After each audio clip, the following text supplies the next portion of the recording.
Welcome to the Casual Adventure Notes podcast, the Ken podcast, lazy, easy listening about little life's adventures. And lessons. I'm Daz.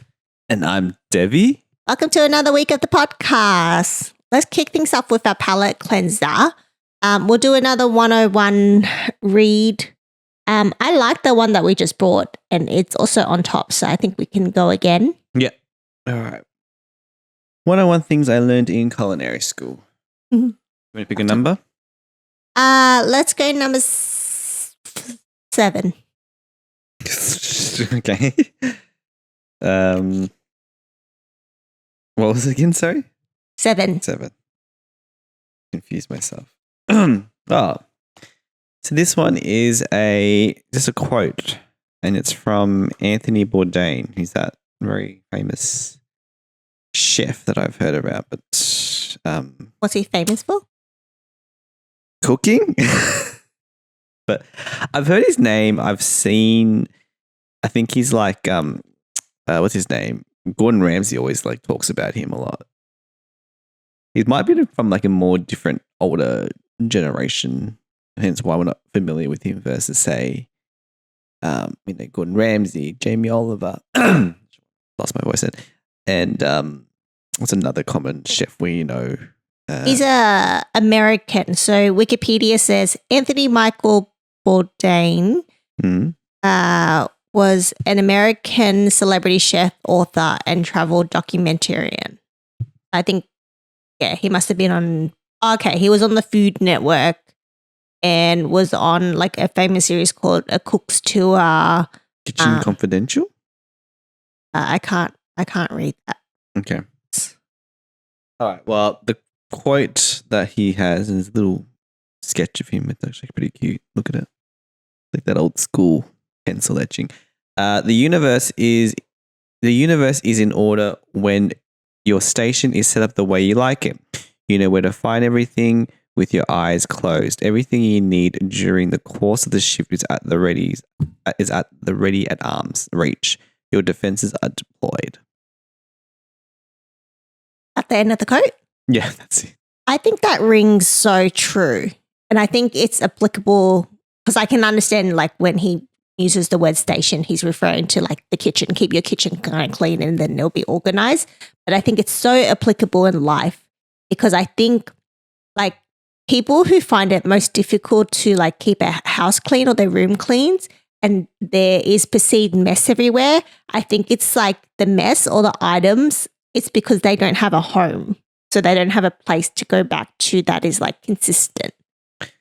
Yeah, I think, well, I mean, maybe it's more in like that the person who has to use that space, if they know where everything is, obviously it's easier if it's organized, but sometimes people are just naturally messy, but they know where everything is. So, for example, like I'm assuming like, after we've lived in a certain house for that's so long, you kind of know where everything is. Sometimes things, like for example, like sticky tape, like I kind of know it's in a certain drawer downstairs or where. But that's because it has a home. Doesn't that prove my point? Sometimes things don't have a home. Like what? Like there's always sometimes random things. Like sometimes, for example, like markers, like. In the house, there's markers that are like in the study room, which makes sense, but there's also markers in the kitchen too. So, like the specific marker though, like if you have a whiteboard marker that always goes like on the fridge or something like that, then it's never messy because you know that's where it belongs. Whereas like if you just brought a packet of colored pencils for the first time and you don't have a place where pencils normally go, then you're just going to chuck it on a table. And then that's going to be perceived as mess until you find a place to put it away and it then becomes a consistent thing. Yeah, but like the quotes around like being efficient and like things work well when you know where things are. Yeah. So when they're in a place that makes sense.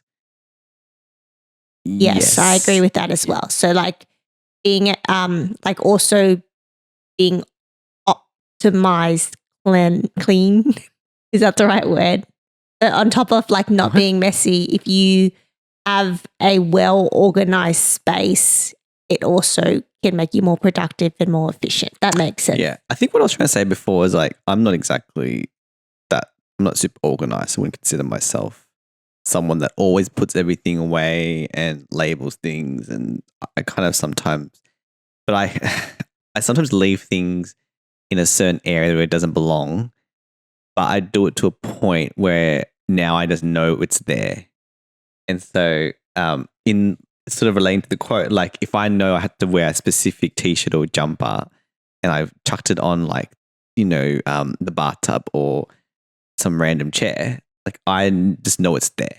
And the first try I'll go and find it and I know where it is exactly. That's what I was trying to say, like, because it's... Organized chaos? Yes, that's it. Yeah. I know that's a thing. That's annoying if you leave clothes around like that, though, if it's supposed to go in a closet. Well, we had this discussion where like I feel like there's clothes that sit in between where they're not dirty enough for the laundry, but they're not clean enough to put back into your closet where it could like, infect, spread its dirtiness to other clean, pure clothes. Yeah. That's true. I'm going to segue that into our main course by relating it because this is going to be another book recap. And the book has themes around, it's like a privilege to be able to worry about mundane things like that. Like that's kind of the whole thing. First world problems. Yeah. Yeah. It kind of is. And it's like and then the whole series is like a wartime setting.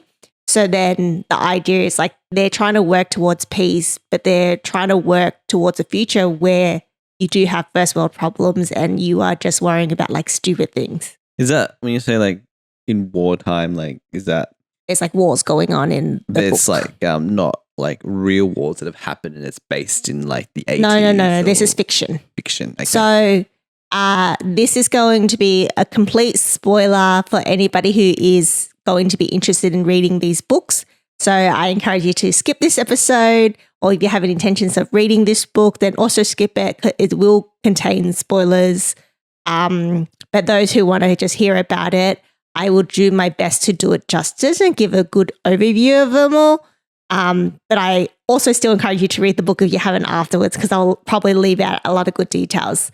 Well, I haven't read it, so then I'll probably be a good, what's it called again? Where you're like a tester person? I'm so bad with vocabulary. I don't know. It's like when you're... Test subject. Yeah, but... Guinea pig. Guinea pig, that's the word. Okay, so the book series is called The War of Lost Hearts. So that's the series title. It's by a very popular romance author named Carissa Broadbent. There's 3 books in the series. The first one is called Daughter of No Worlds. The second one is called Children of Fallen Gods. And the third one is Mother of Death and Dawn. So video watchers, I'll put the covers on screen so you can kind of get an idea of it. And again, if you don't want to hear spoilers or if you don't want to hear about it, then you can skip this week's episode. That's consider yourself warned. That is your spoiler warning. I don't know how many more times I can say it before. It's just kind of your own fault now. So yeah, series is called The War of Lost Hearts. I'm actually going to go through all 3 books. I'll try to do it in order, but well, we have a limit because of the camera batteries. As we know from last time. Efficient. Yeah. So this book came out. The first one came out in 2020, and then it was like consecutive years afterwards. So the second book 2021, the third book 2022. The main themes around the series is the consequence of power. So power can be definitions of all sorts of things, but it's set in this fantasy world. It's fantasy because in this universe, some humans possess magic, and they're referred to as Wielders. And later in the series, you also get introduced that there's another species called Fays. And for those who aren't common fantasy readers, Fays are short for fairies. I didn't know so that. They're just like supernatural beings. So they're kind of like this like unspoken universal agreement that like Fays across different fantasy books, like they typically have like, the elf ears. They live either forever or for a very long time. And then generally they have some form of magic as well. The Tinkerbell, essentially.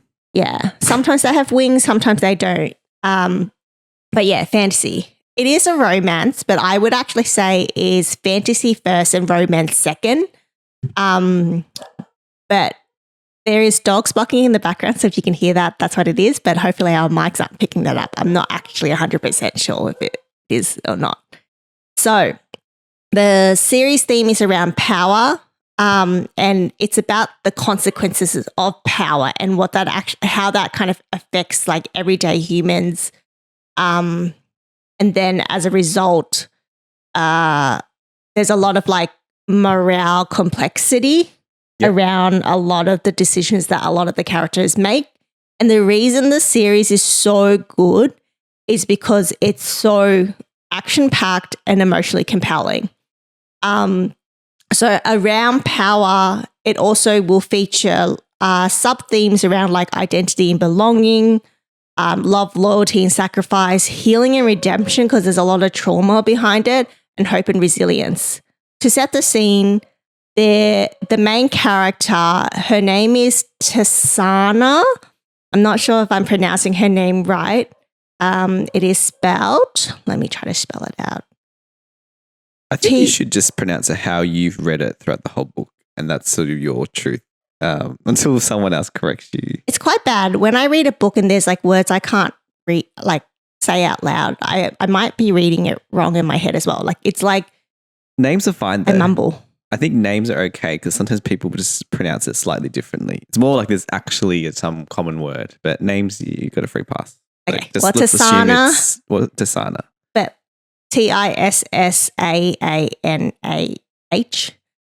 a lot of people, her best friend calls her T, so I might refer to her as T.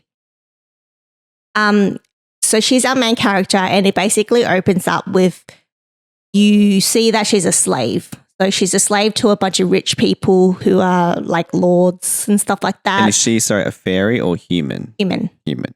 Yeah, human with magic. So she's a wielder.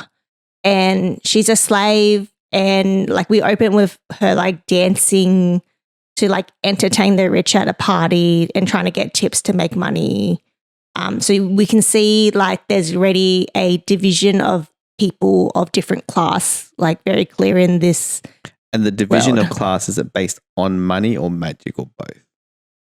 At the moment, I think it's based on money because some of the lords she's entertaining doesn't have magic.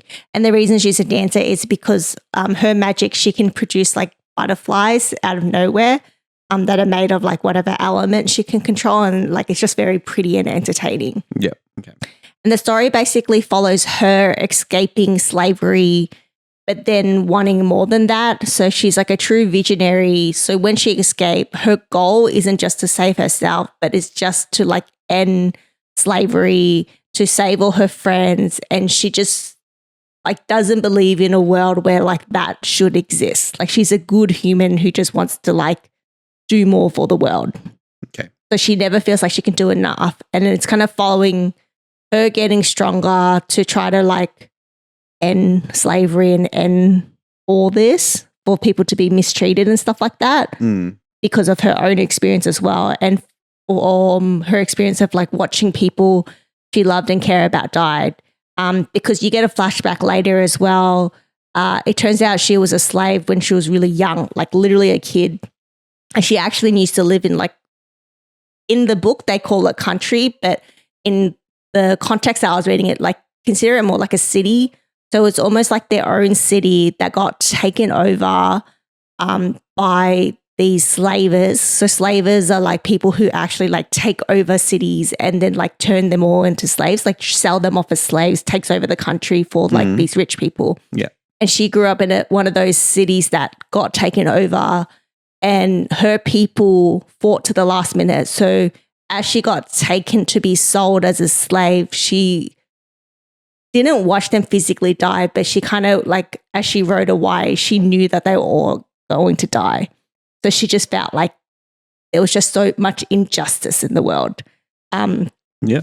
And then, yeah, as a kind of like setting point, that's where she's so driven from, because she is just so like, she's experienced so much trauma as a result of that. So So that's like the origin stories of why she wants to do this mission. Yeah. Okay. So that's kind of one layer of power. The other layer of power is in this world, there is something called the Order.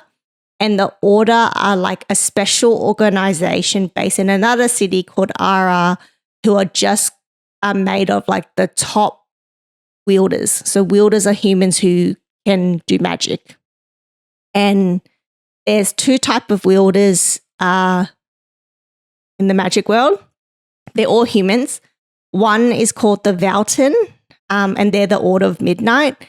And they have magic that originates internally. So they will have powers where it's like being able to read your emotions or being able to manipulate your mind somehow. They could read your mind. You don't meet anyone who can read a mind, but it's all like internal origin.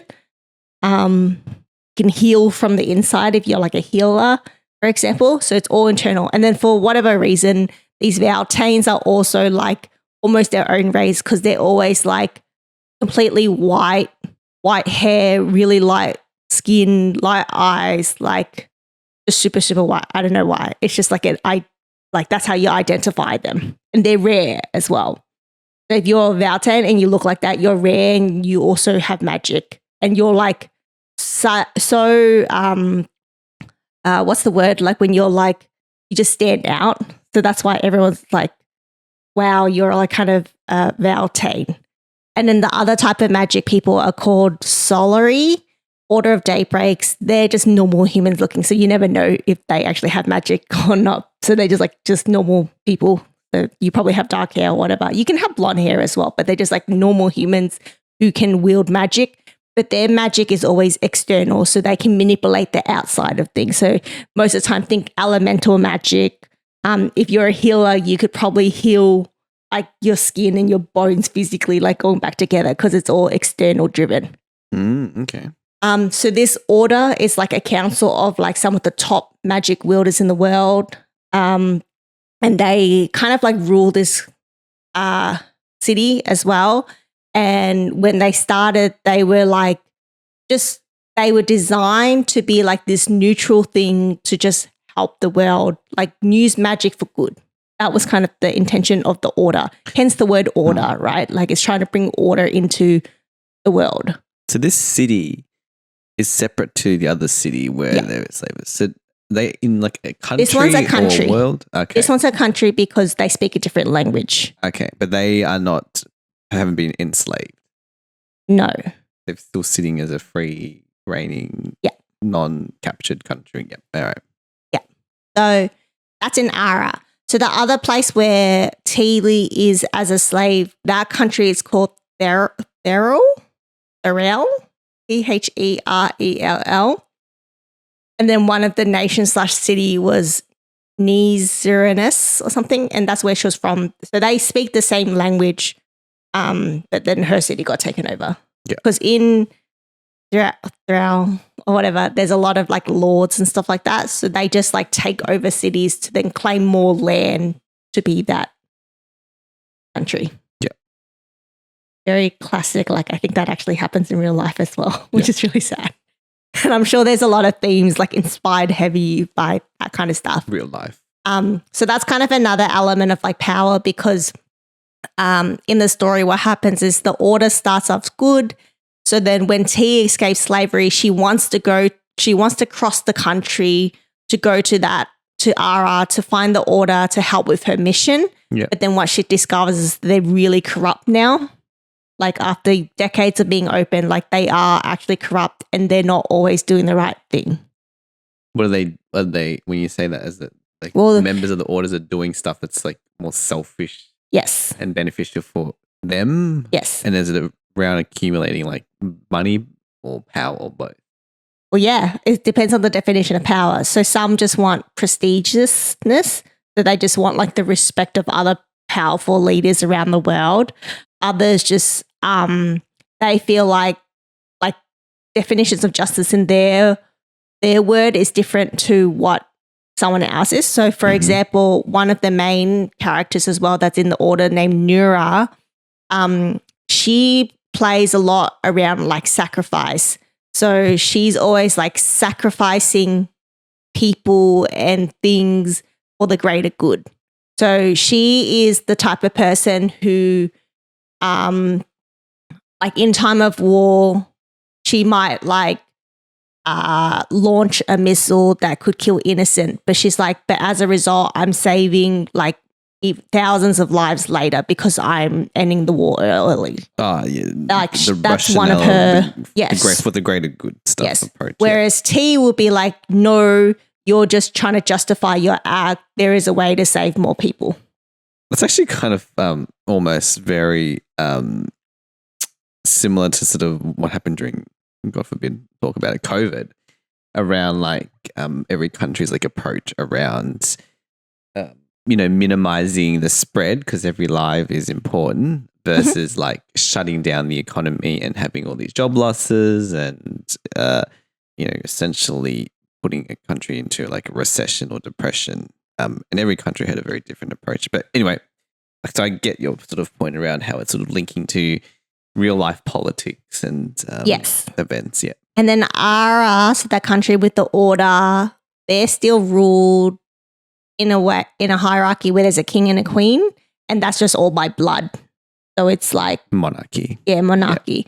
Yeah. And then part of the thing as well is like there's people in the order who try to manipulate royalty to like, have an ear with the royalty, which they already do. So the order already has a lot of influence with the royalty, but it's normally so who sits above the royal? The royalty royal family? sits above the order. And then yeah.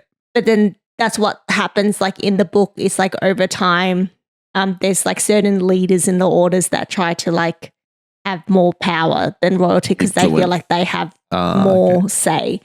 And then there's a bunch of other characters. The other main who is significant to the story, his name is Max.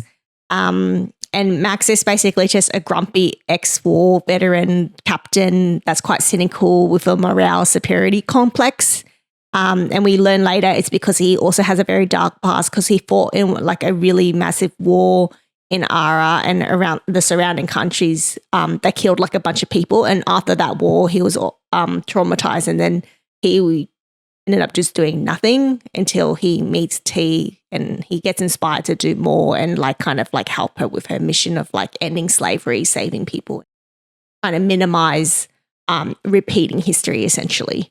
So a little bit of context as well is a couple of years ago, like I can't remember the exact time, like 10, 20 years ago or whatever, it was a massive war because the royals in Ara, like there was other families like nearby who felt like they should rule. So then there was like traders, that typical storyline of like traders trying to like kill one another so then they can become the next head of people trying to then claim more lands to be the country. And then as a result, it just triggered like a massive war that wasn't ending.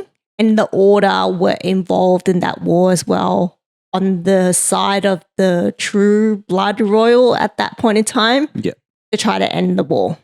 So, and then that war has ended. And at the start of the book, you learn very quickly a couple of chapters. Sorry, that war? The one that... The main royal. The order and the blood monarchy. Okay, yep. But as a result, like all these people died. So the queen right now is like a 13-year-old queen. Because she's like the only one left next in line. The only living soul left, yeah. So like that kind of says a lot, right? And they're like, how can a 13-year-old like rule the country? Hence the order has a heavy play of like influencing her. Yes. So you're setting the scene already. Very classic Game of Thrones sort of vibe with what they call like the hand of the king or the ruler, and they pretty much provide the advice, essentially almost in a way control over the head. So, yeah. Pretty much. So in Daughters of No World, you follow T's story before anyone else. And T is owned by this really powerful lord. I don't even remember his name. It starts with an E. Eriska. I don't think I'm pronouncing it right. But this really powerful lord that bought her when she was little. Ismaris. I think that's his name. Ismaris Mikov. He's one of the most powerful. He is the most powerful lord in that country. But no magic powers. No magic power. Yeah. And she is perceived to be his favorite slave. Okay. For all intents and purposes. She's an adult now. She's like in her late 20s, I think. And it flashes back to a memory when she collects a bunch of silver, which is not a lot of money, but as a kid, you think it's a lot of money. And she tries to buy her freedom from him. Like she goes, I want to like escape. And because she's little, he thinks it's cute. And he's like, you're worth more than that. You are worth like 2,000 gold or something, which is like a lot of money. So you can buy your freedom with 2,000 gold. That's what he says to her when she's little, and she takes it literally. And it's like embedded in her mind Yes. of what she needs to make to buy herself out. Yeah. So flash forward, she makes 2,000 gold. Wow. And Was this like from tips and prostitution, tips from dancing, like all is a slave. So there's she's only not getting paid a salary. She's Yeah, getting pretty paid on the much. side. Pretty Yeah, much. okay. Well, nice So- work hustling.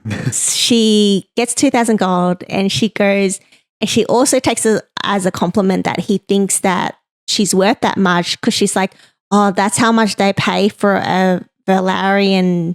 That's not the word. Valerian. Valerian. What did I say at the start?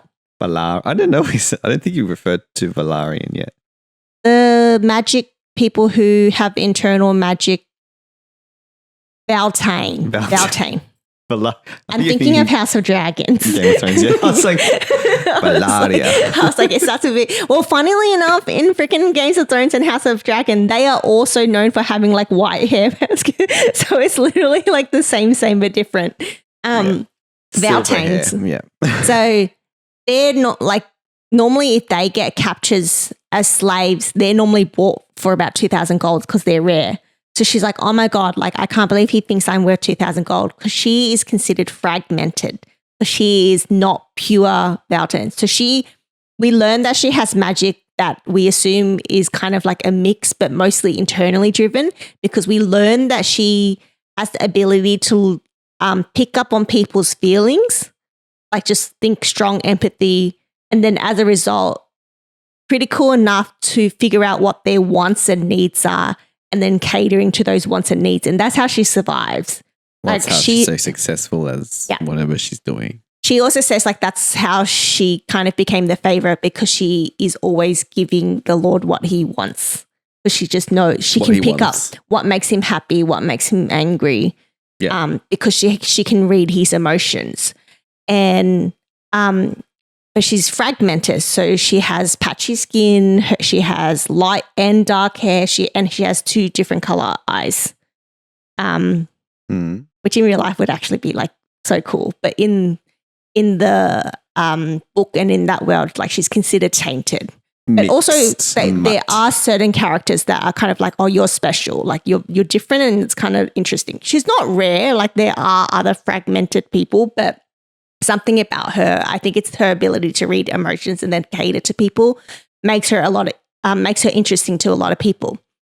So anyways, she actually likes the Lord because she feels like she has a good in comparison to other slaves. It's very Stockholm syndrome. She's like, oh, he does look after me. Like he doesn't hit me or anything like that. Like it's really like, oh, okay, cool. Because she's like, I watch him like treat other slaves worse, so I don't have it that bad. And she's like, and he's given me an opportunity to buy my freedom. So she rocks up to his office, and then she like empties the 2,000 gold, and she's like, I'm here to buy my freedom. And then this is the first point of conflict, because he basically goes, you forgot who you are, you forgot your place. Like, how dare you? And then she like reminds him that that's what he said, but he obviously didn't mean it. Does he even remember he said it? Or is that not really? Like, it was just a thing of passing. No, it's like, it's not as vivid or meaningful to him as it is to her. And he ends up having a really angry reaction to her trying to buy her freedom, because in a way she perceives it. She's like, oh, in the end, she learns that he only saw her as his property, and he's angry that like his property is trying to get taken away. So he gets really, really angry at her for trying to like escape essentially. And then he does hit her. He ends up whipping her. Like he forces her to bend over. He's like whipping her back. And then as she's getting whipped, she goes through like this internal realization and dialogue. She gets whipped like 27 times. And each whip she thinks about, at first she's like, oh my God, like I was so dumb. I should have just kept quiet. My life was good. So that's how we learn that she has like this weird complex Stockholm syndrome. But then by the like, after 10 whips or whatever, she gets angry and she's like, but why wouldn't he let me buy my freedom? Like he said so. He went behind his, like he took his word back. Like how dare he? And then she started getting really depressed about like the fact that like, this can't be the end. Like this can't be just my life. Like there should be a better future for me and other people. So then she gets angry. What whip was this at? 15? I don't know. Like, yeah, 15, 20, whatever. And then after 20, she's basically looking at him. She's like, fine, I'm your favorite. Then look me in the eye while you kill me, because you are going to kill me if you keep whipping me like this. And then it makes him more angry as well. But he keeps whipping her until 27. And then he suddenly stopped. And then we learn that she accidentally, almost out of instincts, kills him with her magic internally. Like protection, like self-defense. Yeah. Yeah. But she basically goes into his mind and kills him somehow. Oh, okay. So there's no physical, like it's not like she grabbed something and stabbed him. Like she used psychic powers to get like and it was literally self-defense. Yeah. And there's basically a thud and she's like, holy crap, I just killed a lord. Like what the hell am I supposed to do? And then the person that was on guard outside the door who's supposed to protect the lord comes in. We learn that that guard is a slave as well, like a slave that is being trained to be his guard, but is also T's best friend. His name is Cyril, Serel. And he's just like this blonde boy, blue eye, like the sweetest person. And he is. He stays sweet throughout the whole series. There's like nothing bad about him. And he realizes he was very quick to pick up what happened. Basically, he picks up that she couldn't buy his freedom and she's accidentally killed him. So he basically tells her, you need to escape now.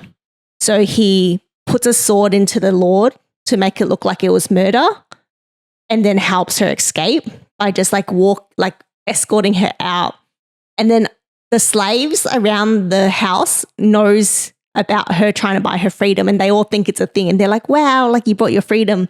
So he lies to like a stable slave who looks after the horses and goes, oh, you know, she brought her freedom, like she was successful. And that's how he gets her out. Okay. And he wouldn't go with her because he's like, if I go with you, they're going to know that we killed him. But if I don't go with you, we can go with the story that you bought your freedom. He let you go because he was such a gracious Lord. So you've gone, and then he got murdered afterwards and I found his body. So then, because he was his guard. Sword in that, okay. I don't know. I guess it's not back in the day when it's not like fingerprinting CSI stuff. It's really not key to this. It's not that pitiful to the story. So it was kind of funny that all the slaves were fed this whole almost like just her level of delusion that she could buy her freedom. Yes, but only her. But they encourage, like they weren't like telling her, or you kind of like, this is crazy what you're thinking. Yeah. They did tell her that. No, they didn't. Okay, they all believed it. Okay, all right. They wanted, and then that's why she like cares about them, because she's like, these are my friends. That's why she wants to save them. Okay, and then also, all right. So she escapes, and then she's like injured. So she has 27 like whips on her back. I don't know why. Why is it 27? Such a weird number. Like that's why I asked you. Like whip 15. It does say 27. I don't know why it's 27. I think it just adds the drama. Okay. But it scars her forever because she has nightmares about it reoccurring like later on. It becomes like quite a traumatic event for her. Mm-hmm. And then I think it just adds to that suspense. It's like she counts down to like the point he dies, which is quite like full on for her. So she ends up escaping, and then it's a very quick like montage of her like being able to somehow cross the country to Ara in front of the gates of the order. where she always intended to go, because in her little mind, she always thought the Order was the place that could save everything and do good in the world, right? Yeah. So she managed to find her way there, and then as soon as she gets to the gate, she collapsed because she's like completely injured. Oh, yeah. And then 27 whips, yeah. Yeah, and then but the questions logistically is like, how does she know that, or the Orders in Ara? How does she speak the language or enough of the language to be able to like do anything? Because she goes there and she says in Iran that language of that country, even though she's not from there. She goes, "My name is Tisaanah. I'm here to see Zaudak, I think that's his name. This like leader, like she knows that he's very high up." Let me find his actual name because I feel How bad. does you know this again? Or is this... So there's another character named Zereth Aldris, and he is perceived to be like a leader or someone high up in the Order.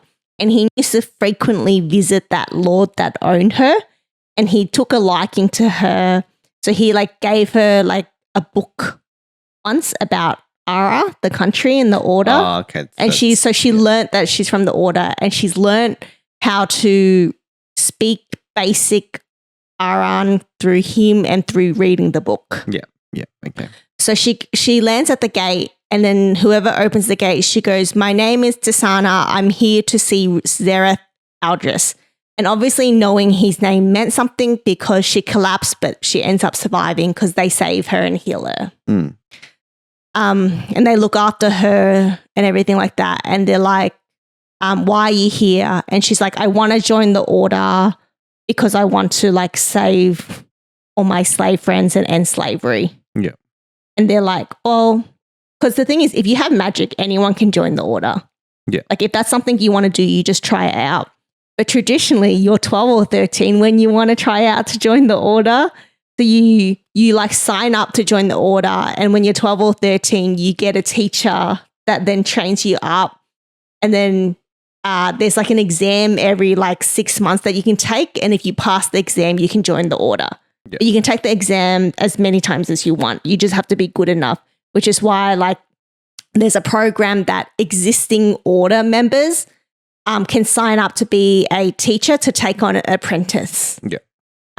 So they're like, yeah, you can change the Order. You can join the Order if you want, if you have magic, but you're quite old.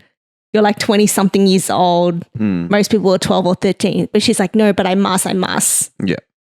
And then for some reason, another Order leader who like sees her, who's talking to her at the time, Nura, the girl that I told you about earlier, about the one that is all about sacrifices. Yeah. She sees something in her, and she's like, "Fine, I'll help you." She's like, "This time of year, there's no one else left that sign up to be a teacher who can like help you." But she wants to help her out. We learn later the only reason she was willing to help her out was for her own gain.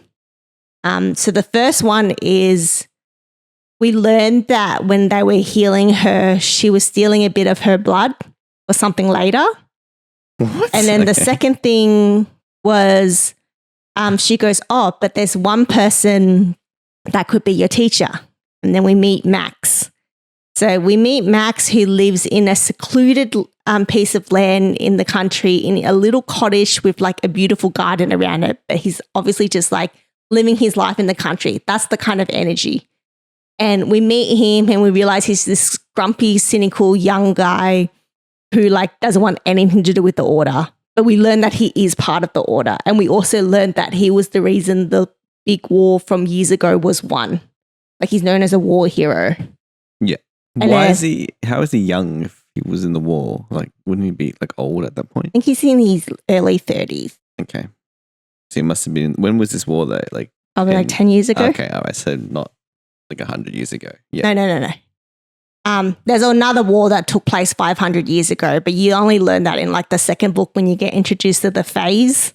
Yeah. And then why does she want the blood? How does she know she wants this main character's blood? Okay, I'll spoil it now. Yeah. So there's this weapon called Rishi, That's how I pronounce it. Wow, I'm doing terrible introducing Anyway, things yep. to this book. Weapon that requires blood. Yep. Yeah, no, so this weapon is like this like deep magic that you absorb internally, and it has to accept you because it's sentient, like it has emotions and feelings and stuff like that, even though it's like nothing. And at the moment it's living in a paralyzed body.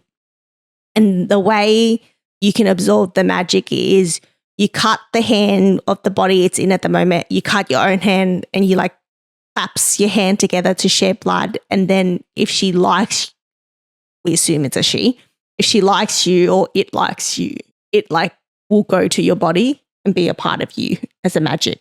And it's like an crazy, like strong magic that can be used to defeat whatever. And this character has it like stored somewhere. Yes. So the Order owns the magic at the moment. Yeah. So there's like a secret basement in their towers. But none of them have been able to bond with it. They have. We learned Max did. Oh, okay. That's actually how he won the war, but we only learned that later. Yeah. But this other girl. Nora's been trying to reclaim it by putting it in a body that can wield it properly for the sake of the Order. Like she wants the weapon again to be the Order's to use as a threat and to use if they need to again. Because at the moment, they managed to get it into a limp body where the magic can't do anything. It's just sitting stagnant in this body. And then the Max person who used to have it, he doesn't have it anymore. Yeah, we learned that it's terrible to have it in your head. So he wanted it out. So he wanted it out into this, and he put it into this other random limp body. Limp body. Yeah. Yeah, pretty much. But then we also learned later that Nira's actually tried to get it for herself, but the magic rejects her. Yeah. So the reason she's been stealing blood is because every time there's someone, she's obviously taking blood to see if they'll like it. And then the magic likes Tisaanah's blood. Okay. So that's why she takes an interest in her. Yeah. So that was one reason why she cared. And the second reason she's like, she just wanted to get Max back involved because again, Max is part of the Order and he's really strong. Like someone strong has to be able to handle that deep magic. So at like a power level, it's a lost opportunity to not be able to have that as part of the Order. And Nura, we learn, is like super high up. That's why she cares so much about like having the best in the Order. So she's like, Max, you can't just like be lazy and like be in your own cottage and do nothing. You're a member of the Order. You have to do more. But because he was a war hero and for whatever reason, people kind of just accepted over time that he doesn't turn up for his official duties and he's just doing his own thing. Yeah. All right. So it makes sense around what you were talking about with this N character.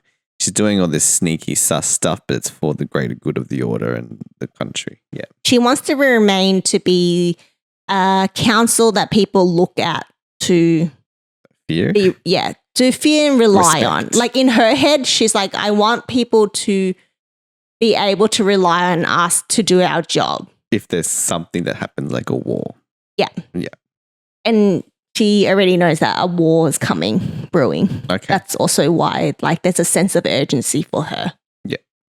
And she uses Tisaanah as an excuse to try to like force Max back into everything because we learned that she was Max's ex-girlfriend, so she knows him really well. And she knows even though he's cynical and grumpy, he's actually quite nice and he wouldn't ever, because of his morale superiority complex, he like won't let other people suffer or anything like that. So then she basically takes Tisaanah to his cottage, leaves her outside in this flimsy dress in the cold and then abandons her because she knows Max will like take her in and look after her. Yeah. But he's like tested and she's like, you're going to have to teach her.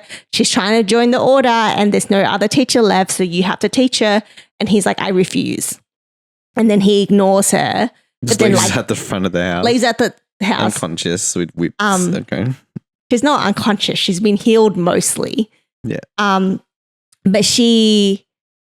But the funny thing is Max is actually solary as well. Like he's the different type of magic. So it doesn't make sense for him to train her anyways. But But like, obviously, Tisaanah can't say anything. She's like, any opportunity for me to like join the order is a good thing. So then when she's freezing at night, Max finally lets her in the house and he goes, I'm just letting you know I'm not training you, but you're allowed to come in because like I can't just let you die out here. And then just because of who she is, she realized she can't manipulate him. And you learn at the start, like he is powerful because she tries to creep into his mind to figure out what he's feeling and what he wants. And he notices straight away, and he basically has shields on his mind at all time to like block people from doing anything with it. Yeah. And he like yells at her for it. So then we get a sense of like, oh, he's really strong. The fact that he lives alone, he's like still guarded, even though he's isolated. And the first book, like majority of the first book is actually their relationship developing, and that's where the romance kind of comes in. Like she ends up being quite charming. Tisaanah becomes really charming, and she's known for her brute force. Like she just really wants to save the slaves. So then every day, even though she grew up a slave without any education and doesn't know how to wield her magic, she's just like forcing herself to do anything and everything to try to like train for this exam that she doesn't even know what's part of the exam because Max is ignoring her. Yeah, he hasn't told her anything. Yeah. But then he ends up like quietly getting charmed by her because he's like, wow, she's trying so hard. This is how it always happens. It's like, you know, they always like start as enemies and then end up as lovers, or, you know, like sort of classic boat of friends sort of. Yeah, kind of. They're not really enemies to lover because he doesn't hate her. He just refuses to help the order. Yeah, but it's like, you know, teacher student, you know, like I didn't want to teach this. And the next minute they're like, you know, investing more than they probably ever invested in some other student. He might have, anyway. That's basically what happens. So majority of the book, it's a slow burn to watch their relationship build. It's basically Max admiring her. She keeps trying and he was going to let her fail. And then one day she was like trying to draw staragram. I don't know if I'm pronouncing it right. It's a magic where you draw a shape on paper or on anything and then it like helps transport you, because she watched Nura do it to her to get her to this cottage.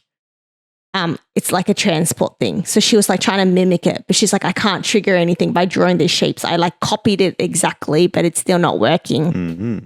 And he watches her and then he like makes fun of her and he goes, why are you even doing that? Do you even know what that is?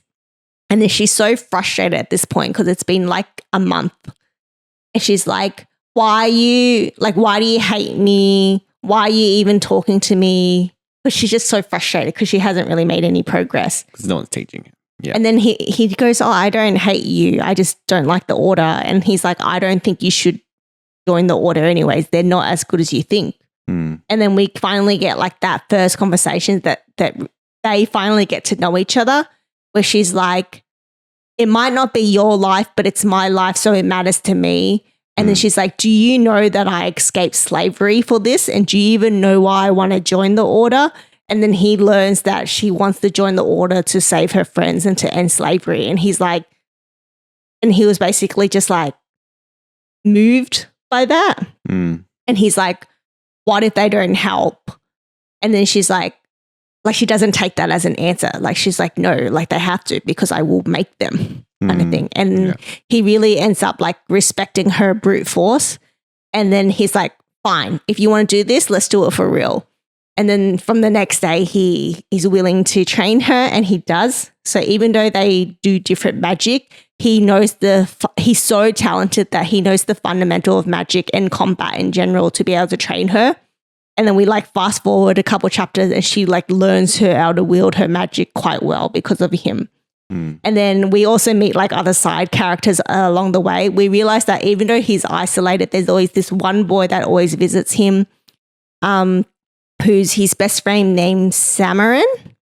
He's also a physical wielder as well. Mm. And he is a teacher, and he has this little apprentice who is actually 12 and 13-year-old named Moth. And it's just quite funny because you see the reality of what the norm is. Moth is like this clumsy magic wielder that keeps breaking things when he's learning to use magic. Like he has no control over it. And then Samaran's just like trying his best. But Samaran, we learned, always visits Max because he just always wants to check that Max is okay because he lives on his own. Yeah. And we also learned later in the series it's because of Max's trauma, and Sam was there throughout the whole war as well. So he kind of like understands. He just wants to make sure that Max like doesn't unalive himself and stuff like that. And then he meets Tisaanah and they become friends as well because they get along. And he tells Tisaanah, like, you notice, right? Like Max never does anything halfway. The reason he's so good is because he doesn't take, like he doesn't accept he doesn't accept imperfection. I think that's the right word. He's a perfectionist. Kinda. So that, you know how his cottage is surrounded by like Flowers. a beautiful garden? Yeah. It turns out he did that himself. Like we learned that he planted every single thing and maintains them every single day because he's a perfectionist and he like made it his thing. So when he became his teacher to like her teacher to teach her, he taught her so well and he didn't accept less than perfect from her either. So when she was like doing magic, like he kept going, like keep going until like she got it right. Yeah. Like he never accepted like just half-ass. And he actually said to her, he's like, they're going to be biased because you're fragmented. Bias against her. Yes. So they said, he's like, you have to try harder and you can't give them a reason for them to say no because one, you're fragmented and second, you're older than everyone else. Like there's already going to be a judgment when you go into the exam room. So that's why you have to give them no room to say no. Yeah. And then it works because she passes the exam.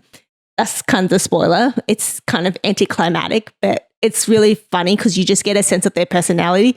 Because like he makes fun of her all the time. Like he's like, wow, are you proud of yourself for like showing up all the 12 and 13-year-olds? Like, and then she's like, yeah, I am actually. And then you find her really endearing because she's trying to learn the language. So she always like speaks like Broken. in the book it's written in our English for obvious reasons. But like, yeah, you like see her talking broken English and sometimes like he's like trying to teach her the result. And every time she hears a new word that she doesn't know, like you get her in a dialogue and she tries to like break up the word so she can memorize for the future as well, which I think is very cute. When this is all happening, has anyone figured out that the Lord she killed is dead? Yes. Okay. So we learned that the Zareth guy that wasn't at the tower when she was looking for him, and the reason he's still absent is because he's in that estate, and he manages to send a letter back to Tisaanah because someone writes to him to be like, hey, this girl claims that she knows you. And he finally writes back and he's like, there's complications in there at the moment, which alludes that people know that he died. Yeah. He doesn't imply how or who, but he's like, I have business to take care of here, so I can't return yet, but I'm so glad that you're at there. So no one's figured out that she was the one that killed him, the Lord. Yeah, not yet. Not yet. They're just like, oh, he's dead. Someone's killed him, but they're trying to sort it out. So we don't, for almost the whole of the first book, you don't know what happens there until later. Okay. It's focused on her in this new country and training and doing the border test. Yeah. Yes. So, before the day of the exam, Max realizes that this is technically a foreign city to her. She's been a slave her whole life. So because he's taking a liking to Tisaanah, he's like, I'll take you out to the main city today so you can like see. And he takes her to the main city, and the significant thing that happens during that journey is as they're about to leave, the queen, that like really young queen that's like 14 or whatever, ends up being in the city. And she kills someone. Like she kills a lord of that town in front of everyone. Why? And because she's paranoid that he's a traitor, like 10 years ago, how her whole family dies from traitors. Yeah. So she gets really like paranoid about who else could be a traitor. How does she kill him, or she orders his She death? orders her Okay, her person minion. to kill her. Yeah. Well, she orders. So she has no spots- powers, or She has she's no not powers. like strong. She's literally just a weapon. child. Okay. She's like this like Some really one strong little childs, I'm young sure. girl who's just really paranoid. Yeah. But it's really sad because we learn then that the city doesn't really like her because they think she just goes on killing sprees with no solid reason besides her paranoia. So they go, she's too young to rule because, you know, she's like doing all She's this. doing But then all this that makes careless her, stuff. Yeah. but that makes her more paranoid because she's like, they think I'm too young to rule. They're going to try to take over my. She probably just keeps killing more people. It's a whole thing. Yeah. But when she's there, before she kills the guy, she spots Max in the crowd and like brings him forward. Oh, And she knows of him. Because he's the war hero. Okay, so she's aware. Yeah. She remembers this. Yeah. She remember. She's like, oh, thank you, you know. And then that's when Tisaanah learns about Max's past. And then afterwards, like that's how we learn about Max's past. Because then Max admits, he's like, yes, I fought the war. He's like, I don't think I should be called a war hero though. And then later we learn why. It's because he had that deep magic in him. Yeah. When they do the exam and she passes the exam, Sheriff comes back to town and then they congratulate Tisaanah on like graduating. I don't remember the order of these things happening, but all this is significant. So she's technically like part of the order now. And there is a perceived traitor who is the son of the guy that the queen killed in town. Yep. Sounds Lord. Yep. Won't leave his building and the city is empty. And Nura goes to Max and Tisaanah's cottage and says, you have to march with us because we're trying to scare him out of his building to arrest him because we don't want him to start a war. So we need numbers to walk with us to scare him out before he does something dire like start a war against the queen. And Because the queen killed his dad. Yes. Yeah. I mean, fair right? enough. Yeah. So Does he have his own army and people as well? yeah, because he has traders have a group of followers. So he was. Oh, this is what it's perceived. That's what she's saying. She's like, before it gets worse, before it turns into something. In the end, was he a traitor or was it just her paranoia? It was her paranoia, Okay, is alright. what it's perceived as. Yep. So they go marching or They go marching. Tisaanah said yes, and then Nura realized that she cracks Max because she goes, Max, will you come? And normally Max would say no, but Max goes for Tisaanah because he doesn't want to leave her To alone. protect her. Yeah. Or after, yeah. But then we get their first milestone like moment together because we realize Max doesn't let anyone in their heads, right? But it ends up the city was like a trap because there was no one in the city and everyone was in the building hiding, and they were all going to like break into the building to like take the Lord, but it could have been a trap.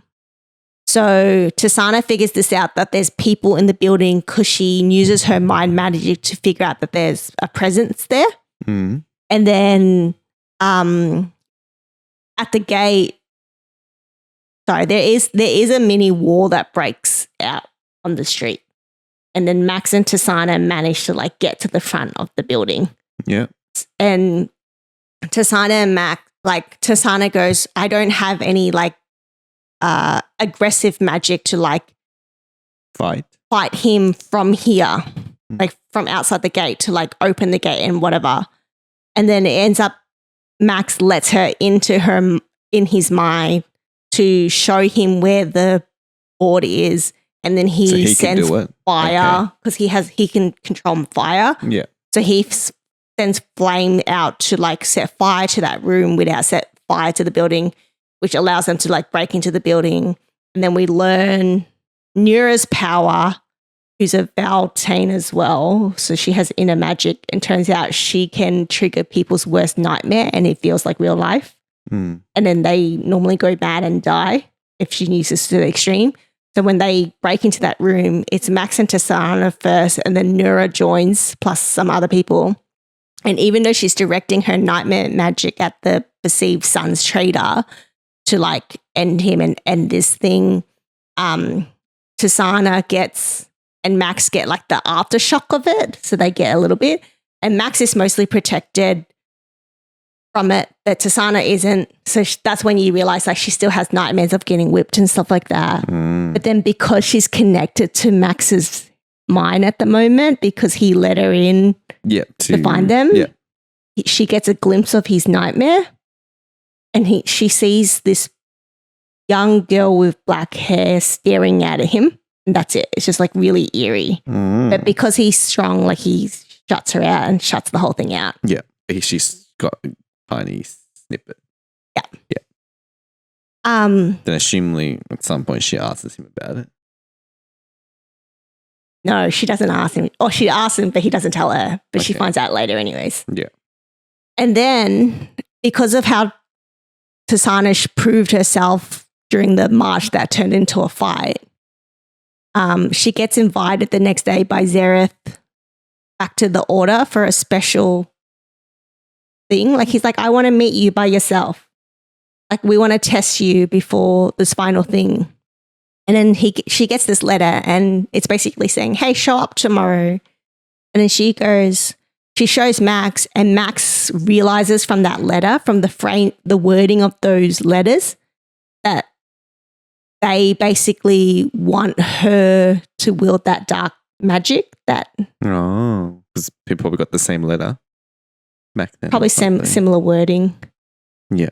How does that mean that I can't remember the name, the girl's name starting with N, has told Nura, the Z guy, that she had taken some blood and tested it and it looked like it worked. And now after this thing, she's like, all right, I think this is our candidate. Yes. Okay. Yeah, that's exactly what played out. And the reason Xerath is important is because we also learned that he's the highest in the Order when he comes back. He's the Arch Commander, which is the highest you could be in the Order. And he's come back from the country from the town where the main character had escaped from. Yes. Yeah. Still hasn't figured out that she was the one that killed the Lord. He knows. He's just like playing dumb. Yeah. Because he doesn't care. His main agenda is this power and finding someone to wield it. Okay. Yep. So then gets the invitation. Nura's also second in charge, so that's why she reports everything to Xerath. Yeah. So Tisaanah gets summoned to the Order, and she wants to do anything possible to Does Max come with her? Max doesn't. Max tries to stop her. He comes with her to the gate trying to stop her, but I think he signed a contract or something. So he has too much trauma that he can't tell her exactly why. Oh, so he doesn't tell her that because they want you to wield this dark magic or I did. Yeah, okay. But he just says to her, oh yeah, no, he's like stuck by a blood pack, which is why he can't. A blood pack is like if you break a pack of a blood pack with someone, you die. So what's the blood pack that he can't reveal the secrets of the Order or something? Okay. So when you wield the dark magic, you have to enter a blood pact with the Arch Commander of the time. And he did when he wielded the dark magic back then. So this is from 10 years ago. But he can't tell her about it. But then he just like, to the very end, he's like to her, if they ask you to ask you for anything, just say no. Just please, whatever you do, say no. Yeah. And then she enters without him, and I'm like, hang on.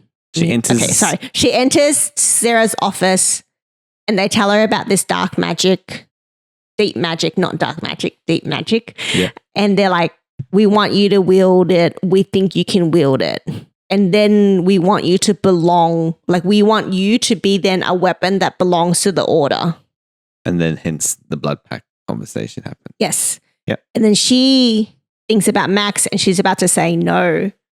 But then they like give her a blood pack and they're like, and then we like, you can have something in exchange. You can finally join the order. And they're like, and she's like, well, I want to save my friends from that thing. And they're like, yes, you can have part of the order. Like, because she passed the test. So. But they want her to be like the strongest weapon. Okay. Yep. All right. So then she brings up what she wants in exchange of wielding this deep magic. Yeah. Yeah. So she's like, oh, I want us to save the slaves and to end slavery. And they're like, yeah, we can help you with that. You just have to wield this magic and be our weapon. You have to belong to the order. So blood pack works both ways. So they need to also fulfill that promise as well. Yeah. Okay. Yeah. And she says yes, but she's very smart. As we know, she's a critical thinker. So she goes, I want to rewrite the blood pack. Like, I want to write it. And then they stand together and she writes out very specific details in the blood pack. She writes how she wants to go to her country that she was a slave at to save all those slaves first before becoming the weapon to fight this war that they're about to start or might get into for the order. Mm. And very sweetly, she also writes at the very end, I want Max's freedom. Like, I want him to be stripped from any association he has with the order, and I want a clean slate for him. And they agree to this. And they agree. Okay. So, like, she can just hide it under her arm and be like, sign this. Yeah. All right. Okay. And then that's the only thing she cares about, right? Like, her ultimate thing, she's like, this is bigger than me. It's not about Max. It's about slavery and like creating a world that's better for the future. So she enters this pact despite Max's warning. Yeah. And the problem is, like, when you actually enter the pact and if you get accepted, it's like you feel like you're going to die for like a couple of days as the magic enters your body and as your body gets used to it. Yeah. Because this deep magic called Riche is like trying to take over, essentially. But I thought the blood pack was that she wouldn't have to wield that until after they freed the slaves. She doesn't get owned by them until so she doesn't have to fight their war and stuff. But she has to take this deep. Well, she magic. wants the power as well so that she can go free the slave because she's not really powerful. Like, she's powerful, but not that powerful. Okay, all right, yep. Because that's also how they kind of convince her, because they're like, this is the power you need and you can wield it for your own purposes too. Okay, all right. So she takes this power in and gets sick for a few days. She gets sick, and part of the sick is like being in a permanent dream nightmare, which you learn later that it's just flashes of memories of every person Riche's has been in their bodies before. Oh, so it's not her personal experiences and nightmares. No, so Riche is it has its own thoughts. Okay, yeah. Imagine it's a person without a body, but it's like they refer to it as raw magic. And I'm going to call it a she because we do learn later that it's a she. Yeah. And she sees Max's nightmare. But she's been around for 500 years and she doesn't remember anything. Like, she doesn't remember everything. But Max was the latest person she was in. Yeah. So she remembers Max and his memories the clearest. Yeah. So Tisaanah, as a result, gets flashes of Max's memory from Max's point of view. And then she learns when Max wielded Riche, he ended the war when Neura broke into his mind and forced him to unleash the full power of Riche outside of his control to burn everything in his surrounding immediately. And she was controlling him. She was controlling him to like unleash Riche without him. Okay. So Riche took over him. And Riche, we learn as raw, deep power, is just kind of like she just wants to prove her power.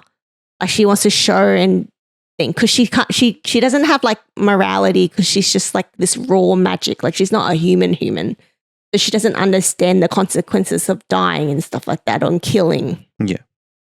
So she just wants to unleash her power, and she wants the freedom of unleashing her power. So when Neura breaks into his mind to like unleash her full power, he kills everyone, including their own allies.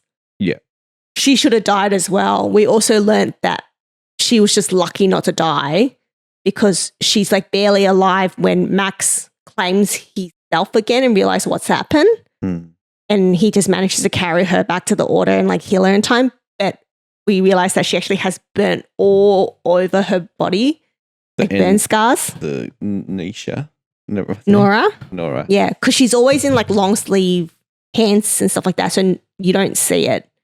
And then we realize, it's all under that. It's just all scars. Like it's like, because she thought she sacrificed herself as well. That was her first big sacrifice. But then she made it. The main Z guy in this war when that happened? He was also there. He survived as well. He probably wasn't in where they were. In the main. Yeah. Big bang fire, whatever. Yep. We also learned Zareth only became Arch Commander by accident. So apparently the next Arch Commander, there was 4 in who were going to be the next Arch Commander. The previous Arch Commander that like made Max that powerful, he died in the war. Like he died during the war. Yeah. And then the 4 candidates was Zareth, Nura, Max, and this other guy. And the other guy died in the war as well. So then there was only 3: Max, Zareth, and Nura. Yeah. And then after the war, Max basically retreated into himself. So then Max wasn't a candidate. And then Nura was too injured to take on the Arch Commander role. So then he won by default. Oh, yeah. So we also learned that he has a complex about being Arch Commander and he always feels like he needs to prove himself because he kind of got handed to him. Yeah. Okay, all right. So Nira and Nora are the same people? Nora is one person. Okay. Did I say Nira? You said Nora, and then I was like, who's Nora? But I just connected. It's the same person. Okay, and then going back to the girl with the black hair in the dream, who was that? So the other memory thing, yes. So we learned one of the horrible things that he did with Riche in his mind was like that, killing all those people, including his own people. So that traumatized him. And then when he gets himself back and he's so depressed from that action, he's like, I want to go home to my family. His family, it's him, his mum, his dad, and then he has 3 sisters and 3 brothers. So I think there's 7 in the family altogether. Let me fact check that. I did actually write that down as a note so I wouldn't forget. So Max has a family of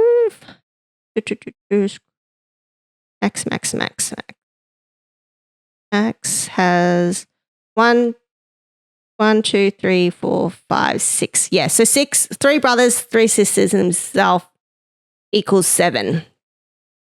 His oldest brother Brian is away because he's actually part of a high-end exclusive military called Rose Teeth. So he's not at home at this point in time. So at home, it's just his mum, his dad, his twin sisters, his younger sister, Kira, and then the other two brothers. Mm-hmm. And then Riche in his mind keeps trying to like take over his brain and like come forward. And he's quite weakened from the war. And he's so angry at her. Mm. And then she goes, why are you upset that all these people die? You only need me. And then he goes, like, go away. Like, I'm just trying to grieve. I just want to like be with my family. And then she basically gets so angry. She forces herself to take over and then she murders his whole family. Oh. Because she thinks that the family's taking away attention from her. So she gets jealous and like kills everyone. Yeah. Kira, the black hair girl is Kira, which is the youngest sister. Oh. And it's also his favorite sister. He's biased. He's like, I have a favorite sister. She's my favorite sister. Yeah. And she was the last one he killed. So that face of her staring back is like, is what haunts him essentially. Yeah. It's actually his like darkest past, the fact that he essentially killed his whole family. And the reason Kira is also significant is because she was always the odd one in the family. He got along with her really well. like the reason she was the last one to die was because she was in a shed because she likes weird bugs and animals. So she kept like snakes and bugs in the shed and she was just playing with them because the parents didn't want it in the house. And then he went to the shed to kill her last. And the other reason she's special is only him and her have magic in the family. Like no one else does. Yeah. So this is still on the Richay's like memories of the people she has not possessed, but kind of incubated. Yeah. Whatever. Anyway, yep. So and then when Tisaanah wakes up and realizes that what's happened and that's why Max warned her, she's like crying and stuff like that. And then she's scared of him at the start, but then she understands why he is the way he is. And then despite it all, he kind of accepts her, which is very sweet. Can he sense Richay in the main girl's No, but he knows Tisaanah so well that he knows when She's it's trained. her and not Rishan. Okay. So there's a few chapters where like Rishan takes over and she speaks to Max directly and tries to kill him because she's so angry at him. How did he like almost what's it called like get her out of his system? Like how did he almost like how did he separate himself? He just said he wanted her out. And then the order was like, they didn't have a scene of it. Okay, so there's a way to separate. It's not like there has to be some like some event that happens in order to separate. Like he can just be like, all right, I want you out, and then that's it. Okay. Yeah, I assume so. It's like it doesn't detail it anywhere. It just like happens. You're bonded forever. No. And there has to be like some death or some major event to separate. You can just go in and out. Yeah. But obviously this Richay likes to be inhabiting someone. Yes. Yes, correct. So then anyways, Tisaanah ends up accepting Max's pass and then Max is so touched and he still cares a lot about her. So then he ends up staying by her side to help her wield Richay and learn how to control her and block her out when she wants to and all that stuff, right? Yep. And then his best friend Samarin that we got introduced like a while ago. On him, yeah. He brings her in. He brings him back into the order to do war stuff as well, all these missions again, because he's like Richay's back, and we learned that Samarin is close to Max because he got tasks of looking after Max during the war. That if Max ever lost control, then Samarin could stop him because he can manipulate you physically. He basically would just like render you useless body wise. So even if Richay took over your mind, your body was useless to be able to do anything. And Richay needs a body to release power. Yes. Yeah. So then Max convinces Samarin to come back to the order to like look after Tisaanah and be the backup. Mm-hmm. And then Samarin says yes because he's like, I always felt bad that I wasn't there the day you were with your family because I could have stopped you. No, yeah. So it's like, and they're like best friends. So he's like, of course, I'm going to help you out. No. And then their first mission, Seraph is like, okay, you wanted to save your slaves from your country, from that lord's house. We have to go now because the war's starting soon. So I'm going to need to wield you as a weapon soon. What war?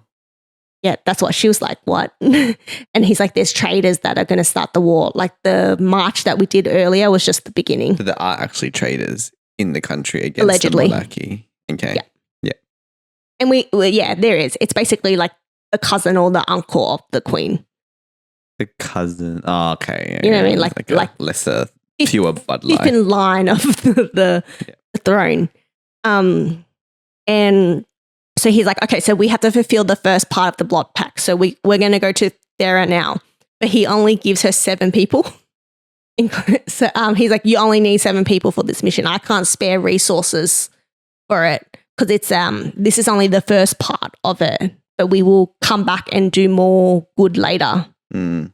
And then secretly, Zareth wants to also see what this raw magic in her, like how it manifests in her as well. So he's like, this is a good test as well. So they go on a 14-day mission to save these slaves, and there's 7 of them. So there's Tisaanah, there's Max, there's Samarin, there's Nura, Zereth, and then there's 2 members of the order, and they're called Syrazin.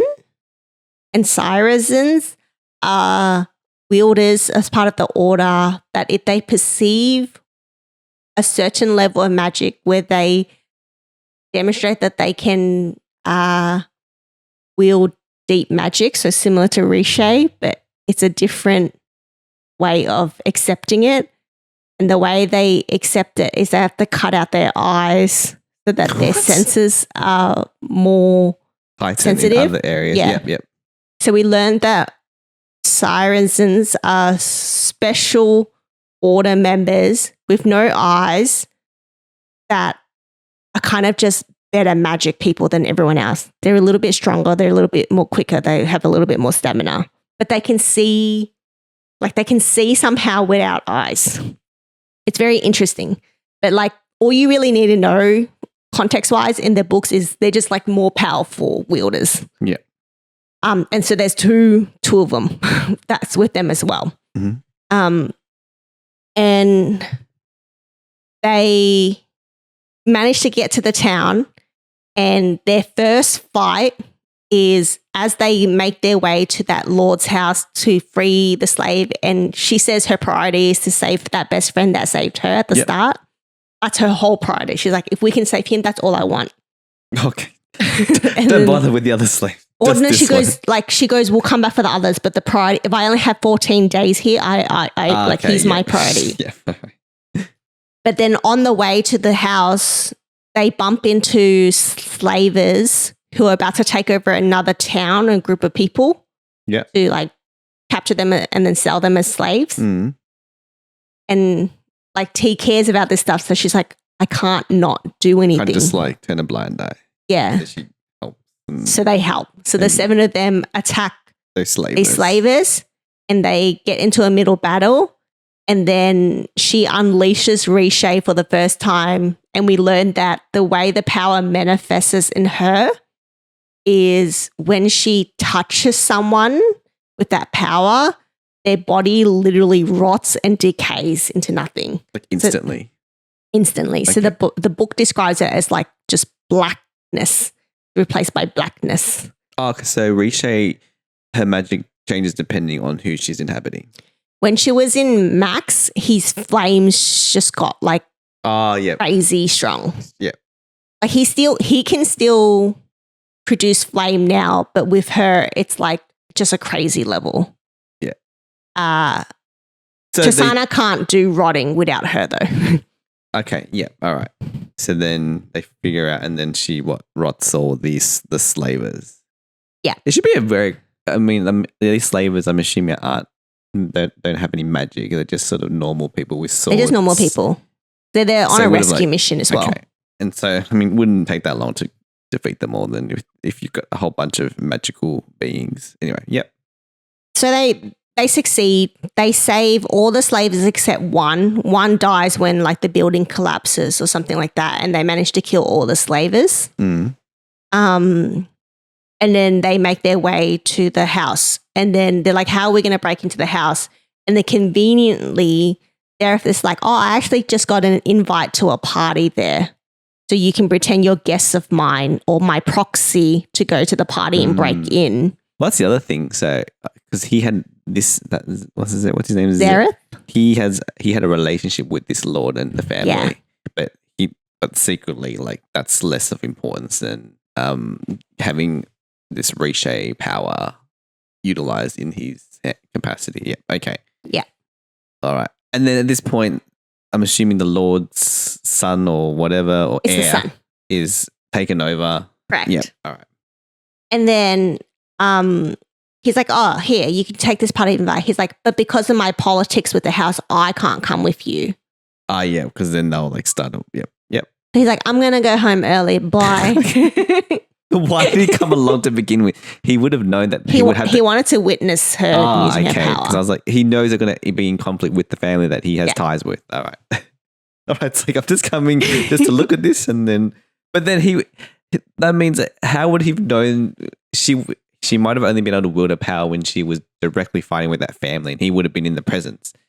It seems very convenient that he probably like would have hidden the shadow. Like he probably wouldn't have shown himself. Yeah, like he's very sneaky. Because I was like, how did he anticipate that they would have to battle some slavers randomly on the way to the main event? Yeah. Anyway, yep. All right. So they got this invitation, and then they go in as guests. They go into the party. They pretend to be guests. They don't recognize her because some of the slaves recognize her, but like barely. I'll cut the story short because it is very action packed. If you read it, it's so much better than me telling the story. But essentially, the prince suspects that they're sus because they're like, who are you and why are you joining the party? You're not Zareth. So he actually spikes their wine with like this special potion which suppresses their magic. So when they go to attack, they physically can't. Even with Riche. She can with Riche. She will release Riche.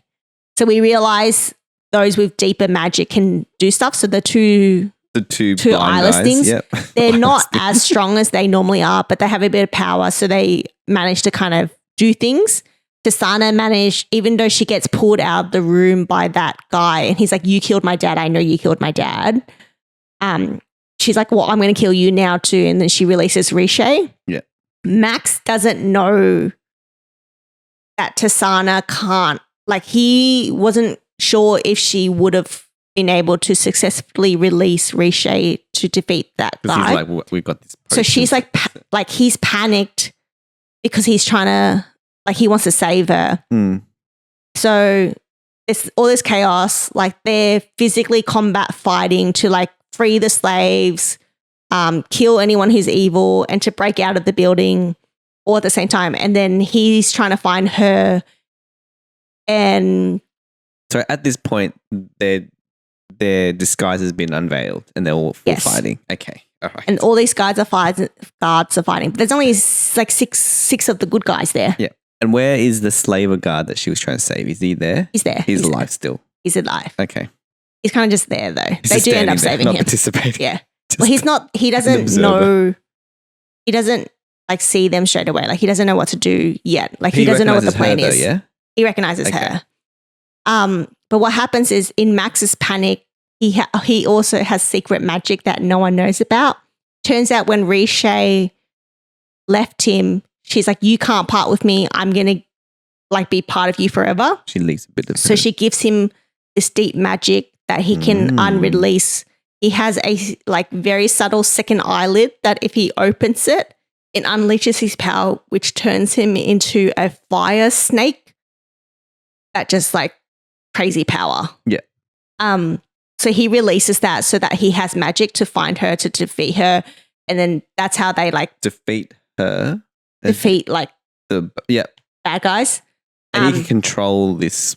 He can control the snake. There's not part of Riche wielding it. Okay, it's just the power she's given to him and that he has full control over. He's scared to wield it because he has so much trauma from the war. He just refuses to like. All right, so he converts into this big fire-breathing snake. Yep. Fire-breathing. Saves his people, saves the slave. The other people manage to kidnap all the slaves out. They bring down the Lord. Tisaanah kills that new Lord's son and they all escape. They manage to all escape and then they're going back to Ara with her best friend. And so the other slaves. And all the other slaves. Or they just get free and they all run off to their back. So their home one country. half, let's just say half. One half are like, we want to stay in our country and find our other friends and families to try to help them or just restart our lives. Yeah. And then the other half are like, we're coming with you to try to start a new life in Ara. So they become like refugees. And they're also, some of them have magic abilities as well. Or none of them do. Not just her. So she just happened to be the one slave that had magic power. Yeah. Yeah. That's why she was also special. Oh, yeah, the favorite. Yeah. And Cyril comes back and they reunite and it's a good time. Except the scariest thing is like after they escape and they're like about to head back, Nura gets a letter from Zareth. And the end of the book 1 is Zareth's letter to Nura says, by the time you read this, Queen Sesri, that 14-year-old queen, is dead. Oh. Killed by who? And he's just like, the war, like the time has come for war, whatever. The arrival of war has started. Be prepared. So he's basically warning back. He's basically warning them, when you get back, the war has already started. Yeah. And that's the end of the first book. Okay. And I was going to go through all the other books, but it's been over an hour. So yeah, I think it was a bit optimistic. I was very optimistic. So we'll save the other for a part 2 or part 2, part 3. Yeah. But let's end things off on a more positive note. So let's go through our dessert gratitude of the week moment, whatever it is, just taking an intentional moment to appreciate the sweet moments in our lives. Sorry, I'm like very distracted because I want to know what happens. I actually found this a lot more interesting than the book of Azra. My other one. Yeah. I love the book of Azra. I did rate this one 5-star though. And Book of Azra I rated 5 stars. That was also good, but for some reason this one's maybe more aligned to my It is more action. Yeah. But gratitude? Gratitude of the week. What is my Me telling you stories? Maybe you go first. I'll try to get back into some mindset where I can think about what happened last week.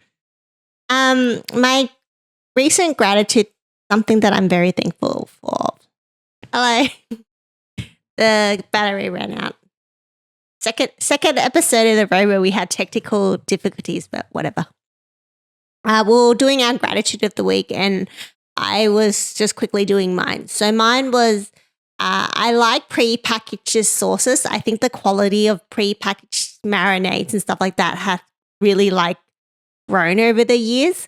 And now I don't have to buy like 3 different ingredients to make like my own teriyaki sauce. I can just buy a bottled one and it's just as good. Yeah. You know what I really like in terms of sauce packs is those ones that have like the mustard and tomato in like one little package, and then you press it together and you get like both the sauce lined up. Very common in Japan. When you put it on like a corn dog. In Australia. I think Australia, I've only seen the one where it's just one sauce. Oh, you like the ones with 2 different sauces. One that's like a mustard and then one that's tomato. But yes, that's a good one. My one, God. Not the sauce pack. Well, I do like those sauce packs, so definitely. I think my gratitude is just my love for public holidays. We do actually have one coming up, so appreciate having that random day off. We still get paid, and you don't have to work.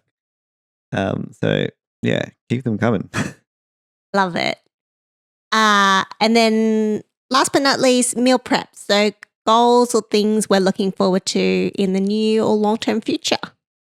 Well, I think you watched last episode. My goal was I was supposed to prep for this podcast, talk about something, and I did end up doing that because of life. Although really probably could have found some time. But anyway, that's going to be my goal, or the thing that I'm going to try to do until I do it. Nice. I'm trying to drink less alcohol.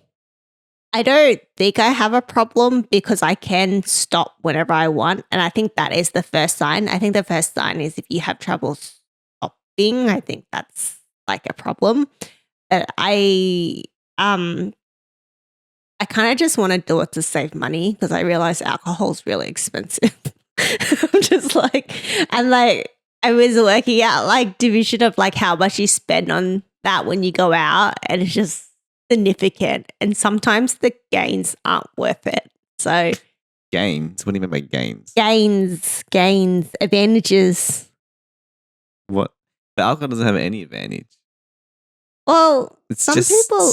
It's just. I mean, It's technically poison. It is. depressant. It's not. It's actually like not good for you at all. red but, like, wine. You can kind of People like the buzz. It's like a the gain confidence is the booster. buzz. Yeah, liquid courage. And it just like takes the edge off sometimes if you've had like a stressful week. I think but I think it's a weird balance, which I think that's what I'm trying to get to. I think like less alcohol / just like just the right amount. Like there's no point drinking if you're not going to get the gain, but then don't be stupid and drink for the sake of drinking to get to that point either. So I'm just trying to find that balance, but that's my goal. I probably need to work on making it more specific, but my ultimate outcome of it is a combination of saving money and also just being more intentional with it, because I acknowledge that it's poison. So being more intentional about it. Okay. Good one. Like, I think it's just little things. Like, if you go out with a group of friends, if they all want to have a drink, you don't feel like it. Don't feel peer pressure to also order one. Yeah, it's sort of a mocktail.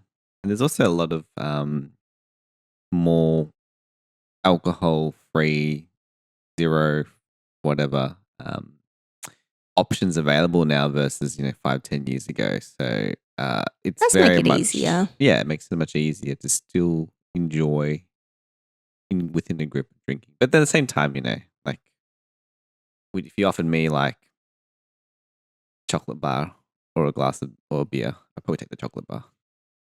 Me too, actually. I always think, oh, would I rather drink or I'd rather have like a piece of cake or a piece of candy?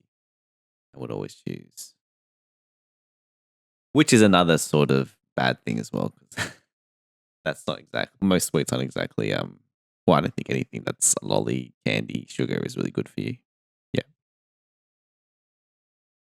All right. Well, thank you so much for tuning in. We appreciate you, and we thank you for joining us for another episode. And we can't wait to see you sense that you're listening again. It's late. Sorry. Okay, bye. Have a good one.